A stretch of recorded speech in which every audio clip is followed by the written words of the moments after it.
नमस्कार, आप देख रहे हैं यू न्यूज लाइव 24 और मैं हूं आपके साथ ज्योति कनौजिया। आइए रुक करते हैं खबर की ओर। पीयूष हत्याकांड के आरोपियों के द्वारा युवक की गला रेतकर हत्या और उनके मां बाप को गोली मारने के दौरान आरोपी सीसीटीवी कैमरे में कैद हो गए, जिसमें वह हथियारों के साथ फायरिंग करते दिख रहे हैं। दरअसल अमृतपुर के कस्बा निवासी पीयूष अवस्थी की हत्या और मां बाप को गोली मारने की वारदात से क्षेत्र में सनसनी फैल गई। घटना के दौरान पुलिस ने पास में ही लगे एक मकान के सीसीटीवी कैमरे तलाशे तो उनमें आरोपी घटना को अंजाम देते नजर आए।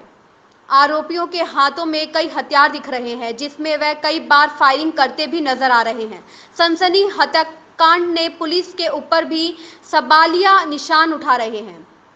जब पुलिस को पूरी घटना की जानकारी थी तो फिर आरोपियों पर पहले से ही शिकंजा क्यों नहीं कसा गया? स्थानीय अधिसूचना इकाई को भी भनक नहीं लगी कि दोनों पक्षों में क्या उबाल चल रहा है, लेकिन घटना के बाद पुलिस पर सवालिया निशान उठ रहे हैं। वहीं पीयूष हत्याकांड में मृतक के भाई ने थाना अध्यक्ष व चौकी इंचार्ज सहित 11 लोगों के खिलाफ तहरीर दी है। पुलिस ने कुछ 4 महिलाओं को हिरासत में लिया है, जबकि थाना अध्यक्ष व चौकी इंचार्ज सहित अन्य पुलिस कर्मियों पर गाज गिरना तय मानी जा रही है। लेकिन पुलिस अपने साथियों को बचाने के लिए कागजी बाजीगर चल रही है। पुलिस ने उसके बाद दूसरी तहरीर लिखवा ली है, जिससे थाना अध्यक्ष व चौकी इंचार्ज का नाम हटा दिया गया। मृतक पीयूष के भाई अनुभव अवस्थी ने पुलिस को तहरीर दी, जिसमें कहा कि उनका गांव के ही राम बाबू उर्फ बड़े लल्ला, अरुण उर्फ नन्हे लल्ला, विपिन विनोद पुत्र राजेंद्र व अंकित अनमोल पुत्र राम बाबू, अक्षय पुत्र अरुण उर्फ नन्हे लल्ला से उसके परिवार से रंजिश चल रही थी।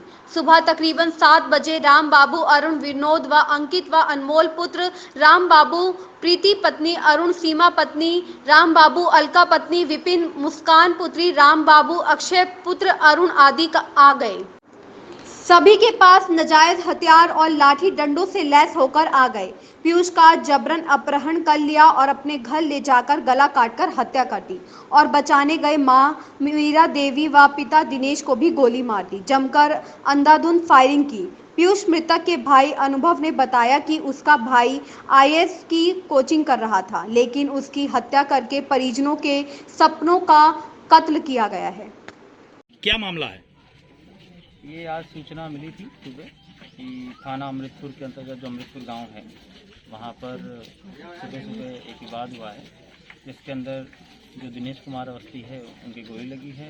उनकी वाइफ जो मीरा है उनको पाँव में गोली लगी है और उनके जो पुत्र हैं पीयूष अवस्थी, तो उनको उनके सर में गले में गोली मारकर उनकी हत्या कर दी गई है। इसके संबंध में यहाँ पर हम एडिशनल एसपी सीओ और हमारा अन्य फोर्स है वो मौके पर उपस्थित है और यहाँ पर पूरा घटनाक्रम की जो जानकारी की गई है, जो वादी पक्ष है उसने बताया है कि इन्हीं के जो पारिवारिक लोग जो इन्हीं के घर के अगल बगल में रहते हैं, उनके जो 10-12 लोग हैं, जिसमें अरुण उर्फ नन्हे लल्ला है और अन्य लोगों के जो नाम बताए हैं, वो सुबह करीब इनके घर के अंदर घुसे हैं 6:30 बजे और घर में घुसने के बाद इनके साथ मारपीट की है। मारपीट करने के बाद वो इनको जो यहाँ पर जो एक विवाहित ज़मीन है वहाँ पर इनका जो बेटा है पीयूष, उसको लाकर और उसकी गोली मार कर उसकी हत्या कर दी है और जो दिनेश अवस्थी हैं साथ ही साथ उनकी पत्नी हैं, उनके पाँव में भी गोली लगी है और उसको गोली मारी है। इसमें मजरूब दिनेश कुमार अवस्थी और जो मीरा अवस्थी हैं, दोनों को तुरंत से अस्पताल के लिए भेज दिया गया है और वहाँ से उन्हें हार्ट सेंटर में रेफ़र किया गया है और जो डेड बॉडी है उसको मोर्चरी भिजवाया जा रहा है। मौके पर फोर्स उपलब्ध यहाँ पर स्थित है और इसके अंदर जो भी तहरीर वादी पक्ष के द्वारा दी जाएगी उसके आधार पर मुकदमा दर्ज कर आवश्यक कार्रवाई की जाएगी। साथ ही साथ अगर इसमें किसी भी पुलिसकर्मी की लापरवाही होगी उसके संबंध में एडिशनल एसपी साहब को जांच दी गई है, वो शाम तक इसमें जांच देंगे। उसके आधार पर जो भी दोषी होगा उसके खिलाफ कार्रवाई की जाएगी। बिल्कुल ठीक बात है। स्थानीय लोग और परिजनों का कहना है कि पुलिस को सूचना दी थी काफी समय बाद, अगर उसका अपहरण हो गया था, अगर पुलिस आ जाती तो हो सकता था घटना बच सकती थी, लेकिन पुलिस नहीं आई, ऐसा क्यों? देखिए, जैसे ही सूचना मिली है ROIV पे, तुरंत से जो पुलिस फोर्स है उसको तुरंत से मूव करवा दिया गया था। मैंने आपको बताया कि अगर कहीं ऐसी कोई बात है तो एडिशनल एसपी साहब तक इसके अंदर जांच करके देंगे, जो भी दोषी होगा उसके खिलाफ कार्रवाई की जाएगी। ऐसे ही खबर से जुड़े रहने के लिए आप देखते रहिए you news live 24। Latest update पाने के लिए हमारे चैनल यू न्यूज लाइव 24 को सब्सक्राइब करें, लाइक करें और साथ में बेल आइकन दबाना बिल्कुल ना भूलें।